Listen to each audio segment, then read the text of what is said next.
Greetings and salutations. I went to work on the bus today, and I decided I would investigate a little bit further why this Chinese diesel heater stopped working. I fired this thing up to show my wife because I was really proud of my work, and it fired up and ran for a second, and then it quit. And let me show you what I discovered here. First thing I discovered is that clamp did not cinch down tight on the exhaust port. And then the second thing is that this rubber line, that rubber hose is the interface between the different connection points, like the fuel tank, the fuel filter, the fuel pump, and finally the heating device. Well, they only give you like a foot, and they really should give you like 2 feet, so you have at least 4 inches of rubber line to make those, those transitions and those curves and stuff. And, anyway, this is pretty unique stuff where it's got about, I would say 3/8 of an inch OD and a 1/8 of an inch inside diameter. Doing a rudimentary investigation as to why this wasn't working, I picked the heater up like this, and the first thing I noticed is that there was no fuel line attached to this, and fuel had pooled up on the floor there. And then I noticed that just now I just noticed that the exhaust pipe wasn't hooked up, and that's not good. And then I noticed that the fuel line here, this rubber part, is melted and it's plugged. After running about 4 or 5 cycles the other day trying to get this thing to fire up, I came out and I noticed that there was fuel on the ground.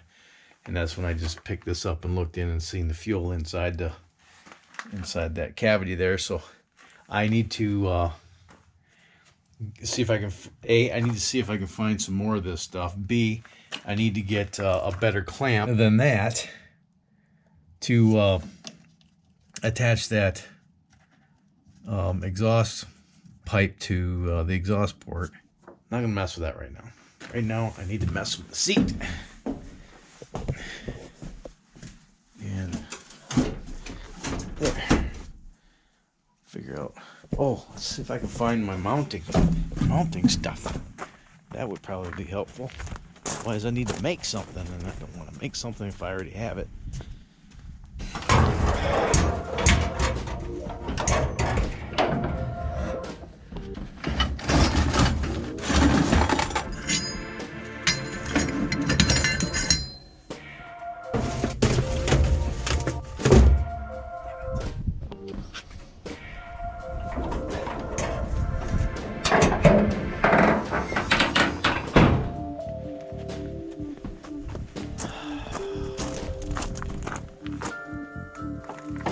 Let's see if it's in this box.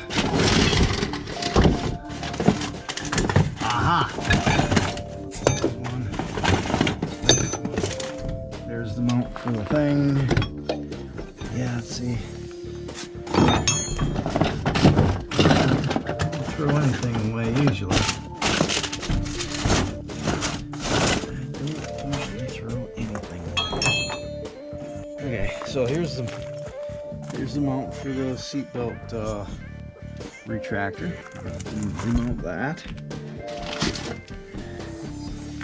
And here's the rear seat mounts that bolt through the floor, and then the seat bolts to this.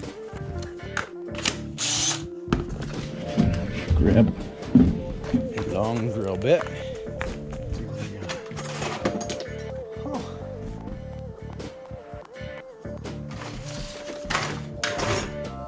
That should be long enough.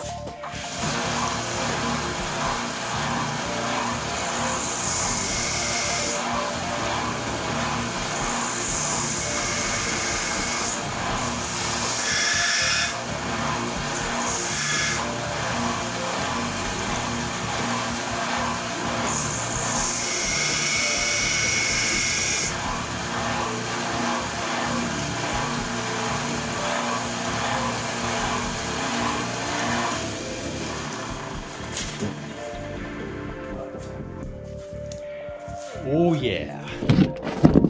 Let's see what we can see. First thing I notice is those horns are lame. Let me get some proper horns. I'm gonna have to cut this off. There it goes. Yeah. Okay, so I'll drill up through there and see where that lands in relation to the seat itself. Looks like it's going to be a half a hole off. We'll see.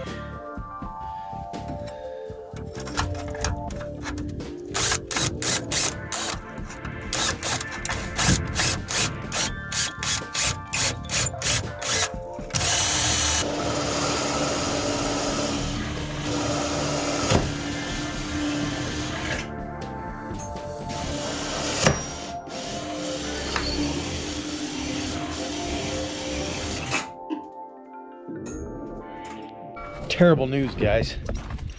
My belt broke. You know, since I've been doing this keto diet for about the last, what, 4 or 5 weeks. Oh, I think I can fix it. Thank the Lord. Anyway, since I've been doing this keto diet, I'm down over 20 pounds. And check this out. Two holes on my belt. To me, that's a significant reduction in my girth. And I can tell you, man, I feel the difference. I really do. I feel the difference. 20 pounds might not seem like much, but that's a pretty big child that I ain't carrying around on me anymore. That's a good thing. I gotta take my belt apart, because if I don't wear a belt, my drawers will fall down, and nobody wants to see that. Nobody. That's really close to where I need it, so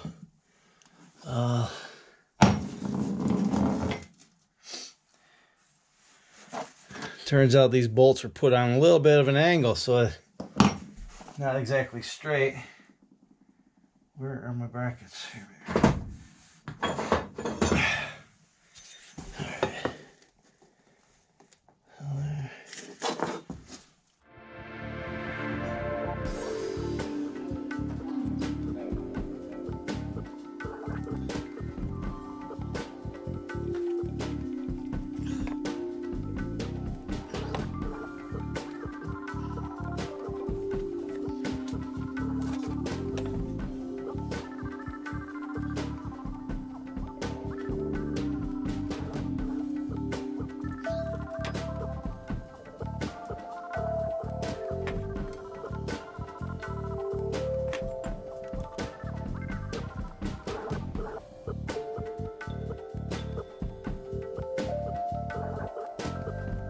Get some grade 8 hardware.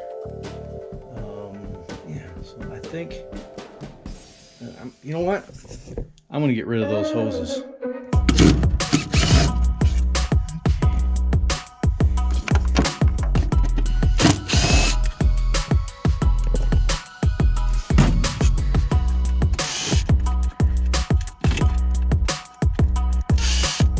Come on, buddy.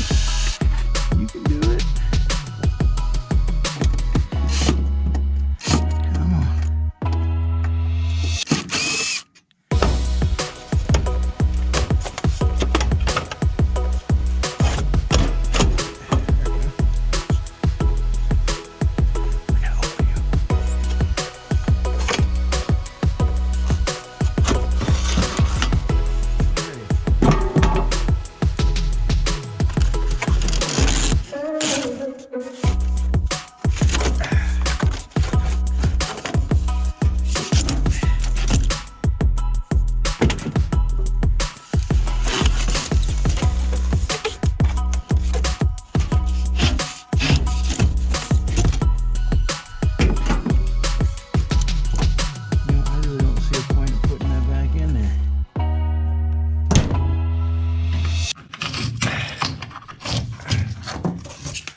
In a former life, I was a carpenter for many years and never thought I would ever need one of these tools. In fact, when I first saw these things come on the market, I thought they were a gimmick. You know, I fell for the Roto Zip, because they sold that as a freaking do everything tool.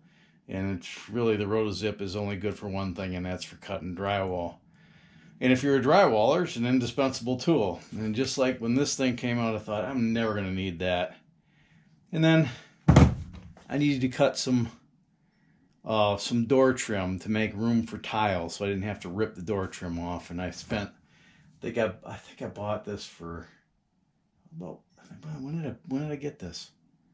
Got this 4 or 5 years ago when I remodeled my kitchen.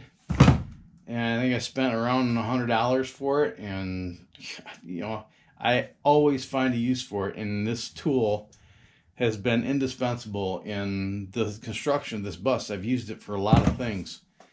The only complaint I have, because it's battery operated, you know, if I had to do it in retrospect, I think I'd get one that was corded. And if you've been sitting on the fence about buying one of these, you won't regret it. Just, you'll regret not getting enough batteries. And if you don't use it all that often, get a corded one. I'll put a link in the description where you can purchase one of these if you're into Milwaukee.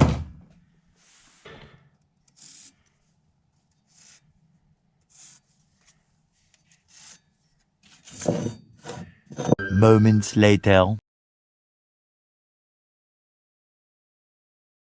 There's my little perches for the back of the thing. They're still a little bit lower than the platform, so I'm just going to get some flat washers, some, you know, 1.5-inch flat washers, and put them over top of those holes. I got to get 2 6-inch 7/16 grade 8 bolts and 2 1.5-inch or 1-inch grade 8 bolts for the front, 2 for the back down here. I had to cut the tails off my seatbelt anchors because they were just too damn long. And these go down in here and they will bolt to the floor. And I don't know if I'm going to repair that or not. I might just go ahead and leave it, put a screw in it. Or I might have a piece that I can recut this. Or not. Alright, I'm just sitting here babbling at this freaking GoPro camera for the last 5 minutes or so. Then all of a sudden the thing just turned off. I never hit the record button, so I need to do this all over again. I've got the seat belts mounted. The anchor points are mounted to the floor. The seat itself is mounted to the floor. I have to cut this little piece out so that the seat belt doesn't get balled up in the little return here.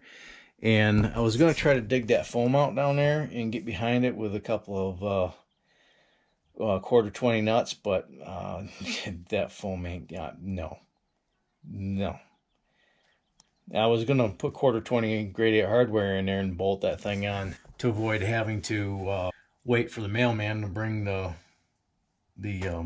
steel rivets that I would need to get to put that bracket back on. Let me show you what I do with it now. Looking jibber jabbered at the freaking camera for 10 minutes and I don't know what I do with the bracket. Here's the bracket. The bracket goes on there like a so. That he bolts to the bracket like a so. And then looking at this though, I'm doing some math, and this bracket is 1 3/4 inches tall, and the distance between that metal and the face of the plywood is roughly 2 inches. So I'm probably gonna, before I quit tonight, I'm probably gonna make a plate to put on here, 1/4 inch or 3/8 inch plate, because I would like this surface to be at or just above this surface. And then I can, you know, finish it off and not worry about it interfering with the retractor. But the next thing I'll work on is the command center here. And if you remember, maybe you do, maybe you don't, but this thing used to set on a 45, which is probably fine for a school bus, but it's not very ergonomic for an RV. There's no place for you to put your arm, so I'm going to build an armrest for this so I can put my arm up there. And I thought, well, maybe a cup holder would probably be really nice here. And then I got plenty of room up here for different switches and stuff. So I haven't quite figured out how this is going to be in terms of what it's going to look like. But I knew I wanted to make this flat at least. You know, I could just put a 2x4 with padding on it, and I have an armrest. That would be simple enough. And I, you know, got to have a cup holder, because where else are you going to put your morning coffee? And you got to have switches, because but RV doesn't have switches. I mean, I've got one. I need more. I'm not going to have the, you know, all the switches that I had before, but I'll have enough. I got to put those fans up there on a switch, individual switches. I've got to put the clearance lights on a switch. I've got, what else? I'm probably going to have LED freaking backup lights back there. I got to get a camera yet too. But that's all I got for today. So if you like this video, smash the like button and share it with your vast social media network. I want to kindly remind you that if you'd like to help support this channel and these projects financially, there's a few ways you can do that, either through the Amazon affiliate links that are down in the description, either buying the products that are highlighted there directly or using those as a gateway to get what you do want. And if you want to throw a couple bucks in the kitty, there's the PayPal link that's up in the banner and down in the description. And if you want to become a patron, you can click the Patreon link and sign up at Patreon. Check that out to see what that has to offer. And if you're so inclined and interested in doing that, I would surely appreciate that. At this time, I'd like to cordially invite you to click the subscribe button and also click the little bell icon that's right next to it. That way YouTube will let you know the next time I upload a video. So until next time, you have fun, stay safe, shoot straight, keep your powder dry, and have a splendid day. Thanks so much for watching, and I'll see you on the next installment. Okay, bye. Have a good evening.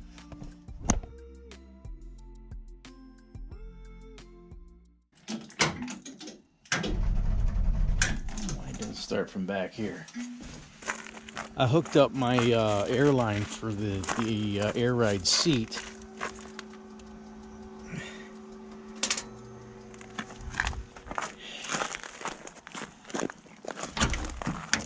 So I want to check it for leaks. I need to get a gas struts for this thing. Holy. Yeah. 2 Type 35 batteries are not enough to start an 8.3 Cummins. Gonna need 4.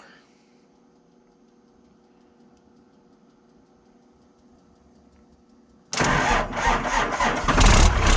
we go.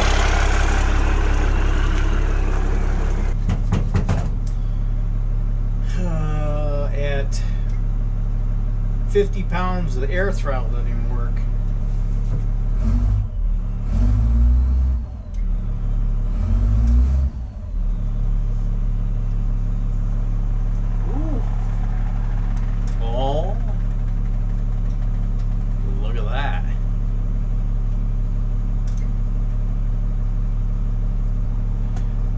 Effective this air ride seat is. I do remember that when I drove this thing back, it would leak down, so I don't know if the bladder, the actual airbag that raises and lowers this seat, has got a leak in it. It needs to be serviced, or if the valve was just leaking.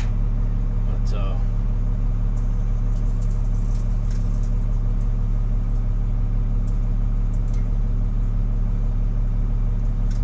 I don't know. I hear things. Squishy noises, like perhaps the valve's leaking.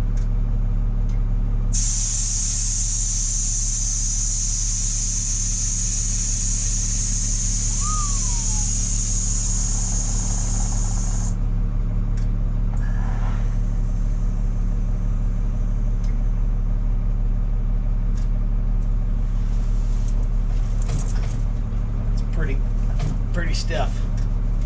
That's pumped up pretty far.